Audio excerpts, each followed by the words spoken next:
और आपको सीधे वाराणसी लेकर चलते हैं। प्रधानमंत्री नरेंद्र मोदी वहां पर लोगों को संबोधित कर रहे हैं, वो आप सुनिए। तीसरे सबसे बड़े स्टार्टअप इकोसिस्टम है स्पेस टेक्नोलॉजी जैसे क्षेत्रों में, जहां पहले केवल सरकार ही सब करती थी, वहां अब प्राइवेट प्लेयर्स के जरिए युवाओं के लिए एक नई दुनिया तैयार हो रही है। पूरा अंतरिक्ष उनके बाहुपास में आ रहा है। दोस्तों, देश की बेटियों के लिए, महिलाओं के लिए भी जो क्षेत्र पहले बंद हुआ करते थे, आज वो सेक्टर बेटियों की प्रतिभा के उदाहरण प्रस्तुत कर रहे हैं। साथियों, जब देश का मिजाज ऐसा हो, जब देश की रफ्तार ऐसी हो, तो हमें अपने युवाओं को भी खुली उड़ान के लिए नई ऊर्जा से भरना होगा। अभी तक स्कूल, कॉलेज और किताबें ये तय करते आए थे कि बच्चों को किस दिशा में जाना है, लेकिन राष्ट्रीय शिक्षा नीति के बाद अब युवाओं पर दायित्व और बढ़ गया है और इसके साथ ही हमारी भी ये जिम्मेदारी बढ़ गई है कि हम युवाओं के सपनों और उड़ान को निरंतर प्रोत्साहित करें, उसके मन को समझे, उसकी आकांक्षाओं को समझे, तभी तो खाद पानी डाल पाएंगे। उसे समझे बिना कुछ भी थोपने वाला युग चला गया है। दोस्तों, हमें इस बात का हमेशा ध्यान रखना होगा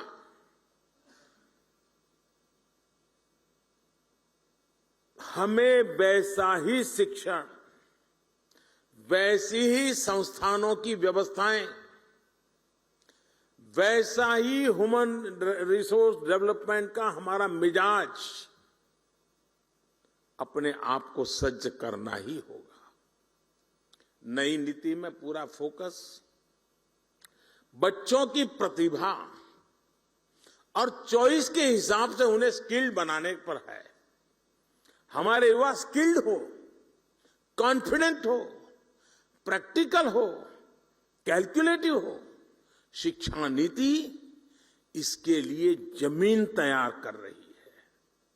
साथियों, देश में तेजी से आ रहे परिवर्तन के बीच शिक्षा व्यवस्था और इससे जुड़े आप सभी महानुभावों की भूमिका कितनी अहम है, इसका एक उदाहरण मैं अपने गुजरात के मुख्यमंत्री काल के शुरुआत के कालखंड का एक अनुभव बताता हूं।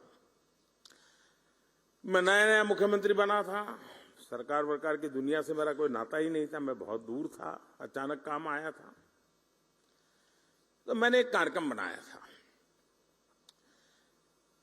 मेरे सभी सचिवों को मैंने कहा कि आप ही आपके डिपार्टमेंट के मुख्यमंत्री हैं और मुझे बताइए 5 साल में आप अपने डिपार्टमेंट को कहां ले जाओगे, कैसे ले जाओगे, अचीव क्या करोगे, उससे गुजरात के सामान्य मानवी के जीवन को क्या लाभ होगा, उसका एक आपका विजन और पूरी डिटेल के साथ प्रेजेंटेशन कीजिए।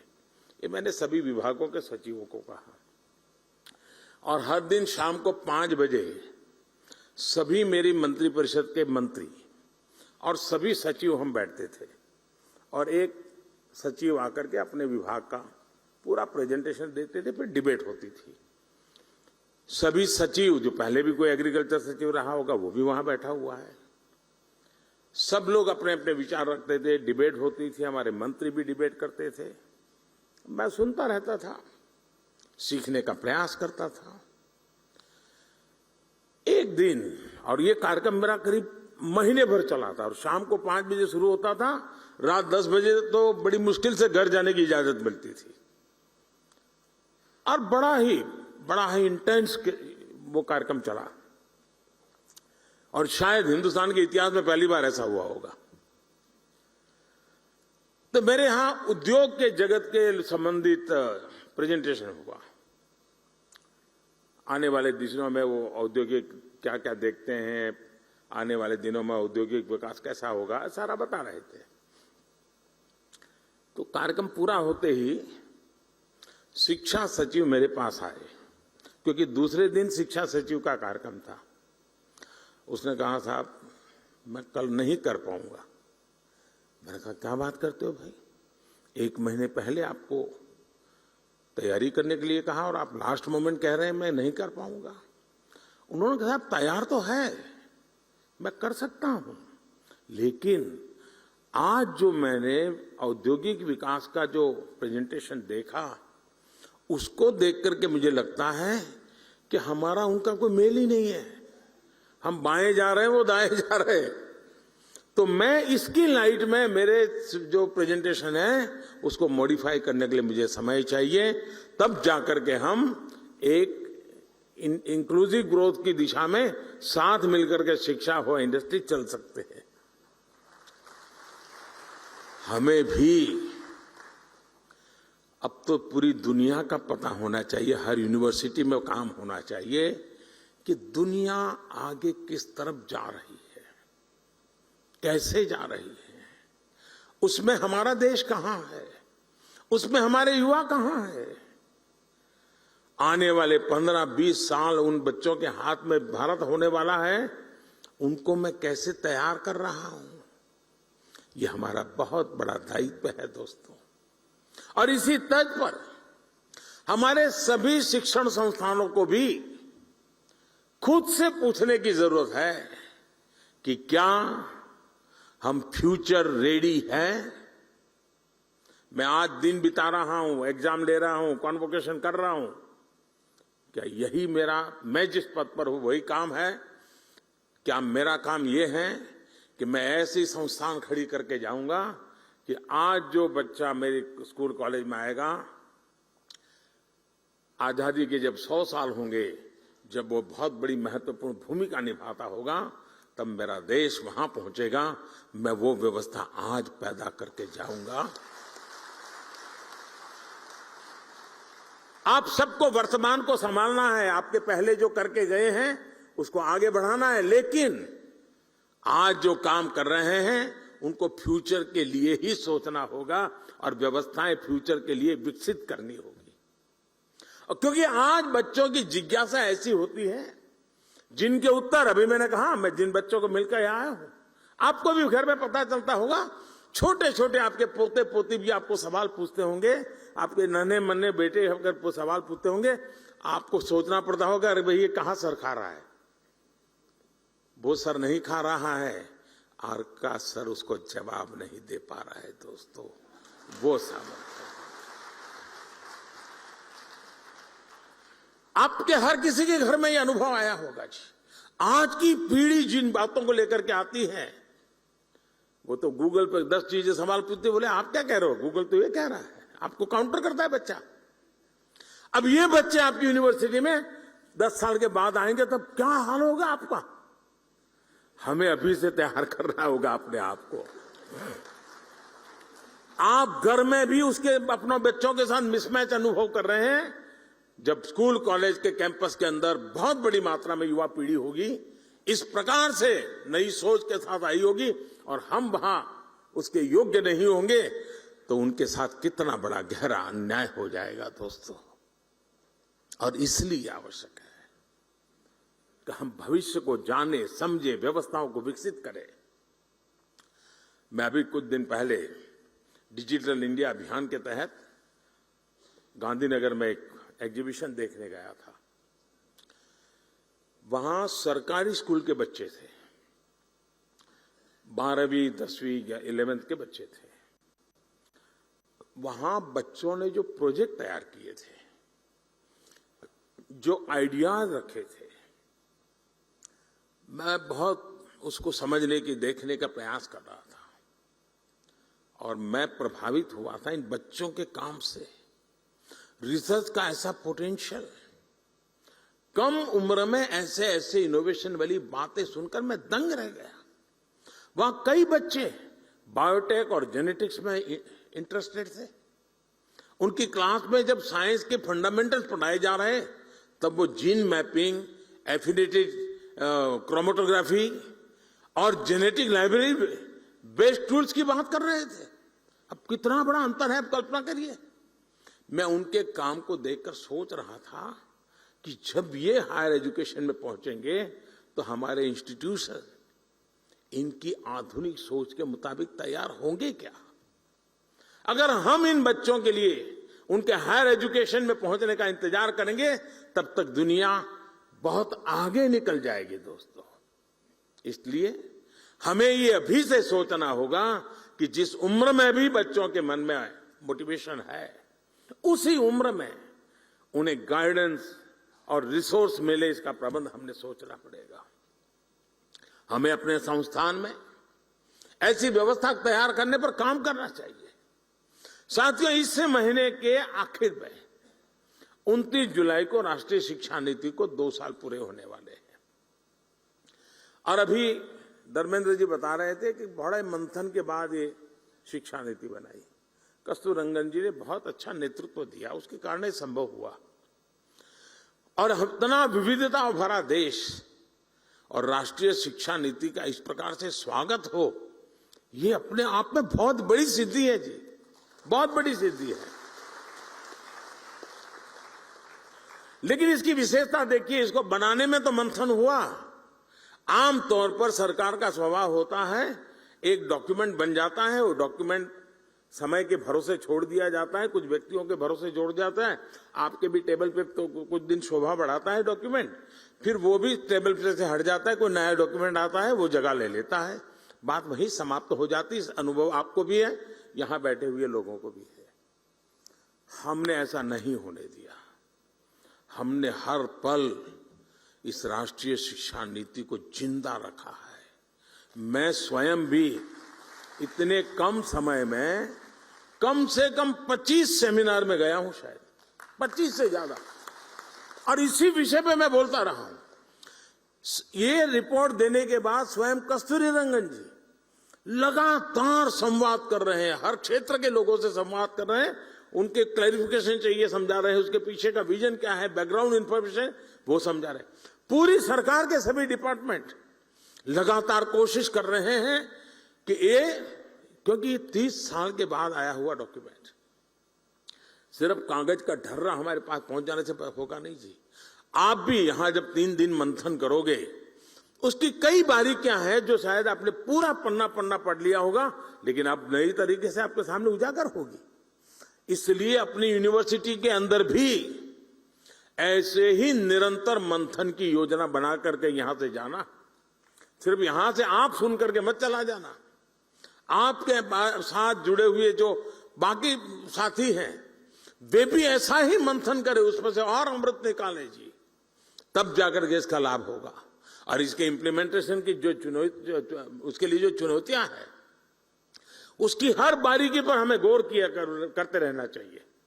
साथियों, आज जब कोई काम अपने हाथों में लेता है तो समस्याएं का समाधान भी तेजी से निकलता है। समस्या समझ करके यार मैं कहां पढ़ूं इसमें, तो समाधान कभी नहीं निकलता है। साथियों, इन 2 सालों में देश राष्ट्रीय शिक्षा नीति को लागू करने की दिशा में कई ठोस कदम उठा चुका है। इस दौरान एक्सेस, क्वालिटी और फ्यूचर रेडीनेस जैसे जरूरी विषयों पर हुई वर्कशॉप ने भी बहुत बड़ी मदद की है। देश विदेश के एकेडमिशियंस, इनसे जो चर्चाएं हुई, मेरा भी देश के शिक्षा मंत्रियों के साथ, शिक्षाविदों के साथ जो संवाद हुआ, उसने भी इसी गति को आगे बढ़ाया है। और अभी कुछ दिन पहले हमारे धर्मेंद्र जी ने देश भर के शिक्षा मंत्रियों को भी बुलाया था, जैसे आपके साथ चर्चा कर रहे हैं, उनके साथ भी की थी। लगातार कोशिश हो रही है कि इन चीजों को हम 100% साकार कैसे कर पाए। राज्य सरकारों ने भी अपने अपने स्तर पर इस दिशा में कई महत्वपूर्ण कदम उठाए हैं, और आज सभी के प्रयासों का परिणाम है कि देश और खासकर देश का युवा इस बड़े बदलाव में भागीदार बन रहा है। साथियों, नई राष्ट्रीय शिक्षा नीति के लिए देश के एजुकेशन सेक्टर में एक बड़े इंफ्रास्ट्रक्चर ओवरहॉल पर भी काम हुआ है। आज देश में बड़ी संख्या में नए कॉलेज खुल रहे हैं, नए विश्वविद्यालय खुल रहे हैं, नए आईआईटी और नए आईआईएम की स्थापना हो रही है। 2014 के बाद से देश में मेडिकल कॉलेजों की संख्या में 55% की वृद्धि हुई है। युवाओं को बेहतर अवसर देने के लिए यूनिवर्सिटीज में समान स्टैंडर्ड के लिए इस वर्ष कॉमन यूनिवर्सिटी एंट्रेंस टेस्ट भी लागू किया गया है। ऐसे ही कई और भी रिफॉर्म्स किए गए हैं। देश के इन प्रयासों का परिणाम है कि वर्ल्ड यूनिवर्सिटी रैंकिंग में भारतीय संस्थानों की संख्या में धीरे धीरे प्रवेश हो रहा है, संख्या में वृद्धि हो रही है। ये बदलाव केवल शुरुआत है। अभी हमें इस दिशा में लंबी दूरी तय करना है। साथियों, मुझे ये भी संतोष है कि राष्ट्रीय शिक्षा नीति अब मातृभाषा में पढ़ाई के रास्ते खोल रही है। इसी क्रम में संस्कृत जैसी प्राचीन भारतीय भाषाओं को भी आगे बढ़ाया जा रहा है। मैं यहां देख रहा हूं कि इस आयोजन में भी संस्कृत से जुड़े लोगों के लिए विशेष व्यवस्था है। काशी की धरती से हुई ये शुरुआत निश्चित ही भारतीय भाषाओं और भारतीय संकल्पों को नई ऊर्जा देने का काम करेगी। साथियों, मुझे पूरा विश्वास है आने वाले समय में भारत दुनिया में वैश्विक शिक्षा का एक बड़ा केंद्र बनकर उभर सकता है। भारत न केवल दुनिया के युवाओं के लिए एजुकेशन डेस्टिनेशन बन सकता है, बल्कि दुनिया के देशों में भी हमारे युवाओं के लिए नए अवसर बन सकते हैं। इसके लिए हमें अपने एजुकेशन सिस्टम को इंटरनेशनल स्टैंडर्ड्स पर तैयार करना होगा। इस दिशा में देश लगातार प्रयास भी कर रहा है। हायर एजुकेशन को इंटरनेशनल स्टैंडर्ड के हिसाब से तैयार करने के लिए नई दिशा निर्देश जारी किए गए हैं। करीब 180 उच्च शिक्षा संस्थानों में अंतर्राष्ट्रीय मामलों के लिए विशेष कार्यालय की स्थापना भी की गई है। मैं चाहूंगा कि आप सभी इसी दिशा में न केवल जरूरी विमर्श करें, बल्कि भारत के बाहर की व्यवस्थाओं से भी परिचित होने का प्रयास करें। ये नई व्यवस्थाएं भारत की शिक्षा व्यवस्था को अंतर्राष्ट्रीय अनुभवों से भी जोड़ने में मदद करेगी। साथियों, इन 3 दिनों में आप लोग अलग अलग सेशन में कई महत्वपूर्ण विषयों पर चर्चा करने वाले हैं। मैं चाहूंगा कि आप इस चर्चा से देश के लिए अलग अलग क्षेत्रों में नए रास्ते खुले, युवा पीढ़ी का मार्गदर्शन हो।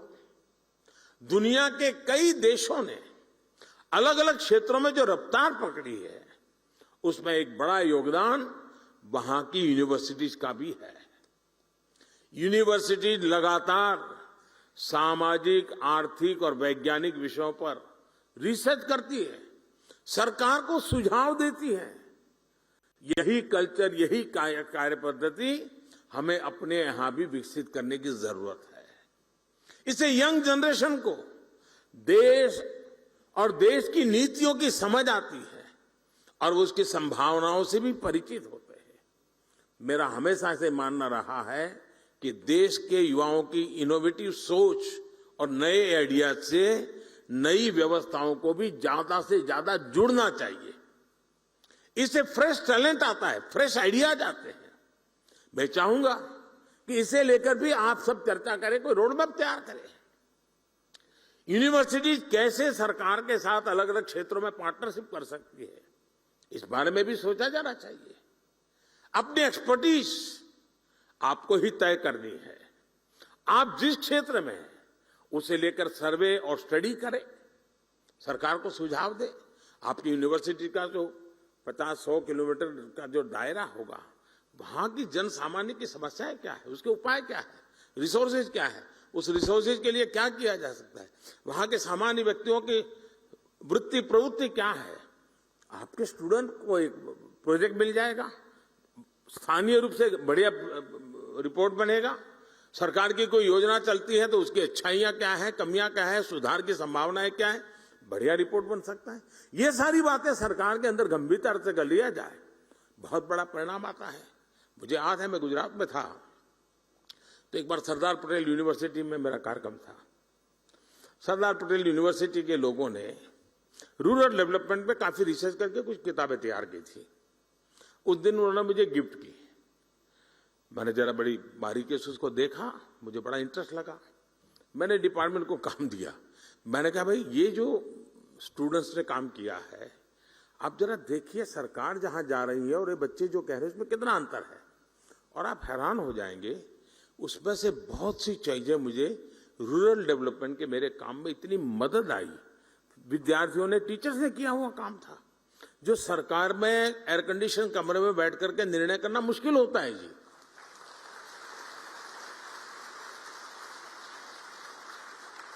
जो फील्ड में हमारी ये पीढ़ी जाती है वो बहुत ही अच्छा उसका अर्थ निकाल करके ले आती है, और कुछ चीजों का कल्पना भार का लाभ हुआ हो ये भी ध्यान में आता है जी। और मुझे विश्वास है हमें उससे, अब जैसे हमारे यहाँ एग्रीकल्चर यूनिवर्सिटी है, अब एग्रीकल्चर यूनिवर्सिटी लैब में जो करती है कितना ही अच्छा काम करे, लेकिन उसको सर्टिफिकेट भी मिल जाए, इंटरनेशनल मैगजीन में उसका आर्टिकल भी छप जाए, उसको डिग्री भी मिल जाए, लेकिन वो तो मामला लैब में ही रह जाएगा। हमारे पास लैब टू लैंड का भी तो रोड मैप होना चाहिए ना। जो लैब में है वो लैंड पर भी तो उतरना चाहिए ना। और जैसे लैब टू लैंड होना चाहिए, वैसे ही लैंड पर यूनिवर्सिटी में नहीं गए ऐसे लोगों का अनुभव भी बहुत ज्यादा होता है, और जो लैंड का अनुभव है उसको लैब में भी लाना चाहिए। और लैब में वो कैसे आए, रिसर्च को कैसे एनरिच करे, परंपरागत अनुभव को कैसा करे, ये सोच करके हम कदम उठा नहीं सकते हैं। इसी तरह हमारे यहां ट्रेडिशनल मेडिसिन, आयुर्वेद में हमारा ज्ञान, उसको कोई चुनौती तो आप भी नहीं करोगे, मैं भी नहीं करूंगा, लेकिन दुनिया के कई देश हैं जो आज ट्रेडिशनल मेडिसिन में हमसे आगे निकल रहे हैं जी। ऐसा इसलिए क्योंकि आज के समय में परिणाम और प्रमाण दोनों की जरूरत होती है।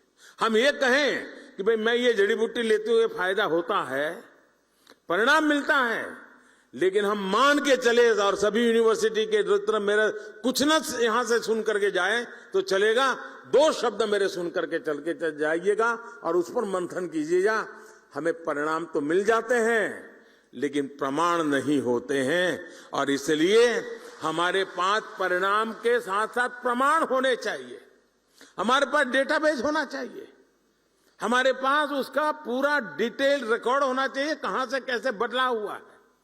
हम भावनाओं के आधार पर दुनिया नहीं बदल सकते जी, दुनिया के सामने उसे मॉडल के रूप में प्रस्तुत नहीं कर सकते, और इसलिए परिणाम होने के बावजूद भी प्रमाण की आवश्यकता आज के विश्व को बहुत जरूरी है। और इसलिए अब हमारी यूनिवर्सिटीज को जो परिणाम से हम परिचित हैं लेकिन जिसमें प्रमाण का अभाव है, उन प्रमाण की पूर्ति करने के लिए मैकेनिज्म बनाना, व्यवस्थाएं विकसित करना है, परंपराएं विकसित करना, ये आप सब साथियों की मदद के बिना होना नहीं है। एविडेंस बेस्ड ट्रेडिशनल मेडिसिन पर रिसर्च का ये काम भी हमारी यूनिवर्सिटी बहुत अच्छी तरह कर सकती है। साथियों, हमारे देश में डेमोग्राफिक डिविडेंड हमारी बहुत बड़ी ताकत है, चर्चा भी करते हैं, लेकिन क्या कोई यूनिवर्सिटी है जिसने इसका स्टडी किया है? क्या आखिर ये डेमोग्राफिक डिविडेंड है क्या? क्या दुनिया में जब डेमोग्राफिक डिविडेंड का अवसर आया था तब उस दुनिया के उस देश ने किस प्रकार के कदम उठाए थे, वहां की यूनिवर्सिटी कैसे व्यवहार करती थी और उसका बेनिफिट कैसे लिया?